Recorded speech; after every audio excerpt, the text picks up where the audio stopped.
1947 में मिल गई थी। बीजेपी से क्या आज़ादी चाहिए और आरएसएस से कि क्या मतलब है इनका। हम स्टूडेंट्स यहाँ खड़े हैं, हम नीट के लिए खड़े हैं, पेपर लीक ना हो, हमारा फ्यूचर सिक्योर रहे, हम इसलिए खड़े हैं। अब हमारी आवाज़ों के बीच आरएसएस मुर्दाबाद के नारे लग रहे हैं, तो फिर ये हमारे को सामने रख के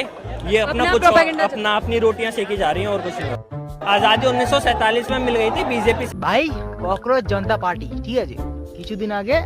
ওর মেন ফাউন্ডার ছিল দীপক না কি বড় নাম ঠিক আছে 6 তারিখে যে প্রোটেস্টটা হলো মেন হচ্ছে নিটের যে হচ্ছে কোশ্চেন লিক হয়েছে সেটা বিষয় নিয়ে ঠিক আছে তো আমি জানতাম হয়তো ওরা ওটাই ধোনা টোনা দিবে যাই বা হোক একটা ভালো ব্যাপার কিন্তু সেখানে গিয়ে আলাদা রকমের ব্যাপার চলছে ভাই ভারত মুর্দাবাদ আরএসএস মুর্দাবাদ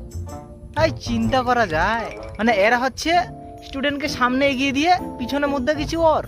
মানে ব্যাপারটা আলাদা রকমই দেশদ্রোহী আরএসএস মুর্দাবাদ মুর্দাবাদ মুর্দাবাদ আরএসএস মুর্দাবাদ মুর্দাবাদ আরএসএস জিন্দাবাদ মুর্দাবাদ মুর্দাবাদ আরএসএস জিন্দাবাদ মুর্দাবাদ আরএসএস জিন্দাবাদ মুর্দাবাদ মুর্দাবাদ মানে ব্যাপার হচ্ছে এরা কংগ্রেস করে কিছু করতে পারলো না ঠিক আছে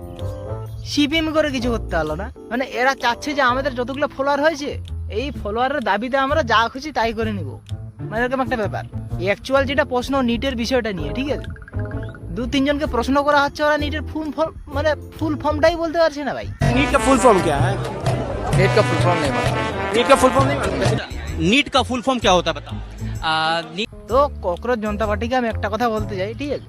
তোমাদের যে মোটামুটি 20-22 মিলিয়ন ফলোয়ার করেছো ঠিক আছে তার মানে এই না যে তোমরা বিশাল বড় হয়ে গেছো কিছু কিছু তোমাদের ফলোয়ার হয়েছে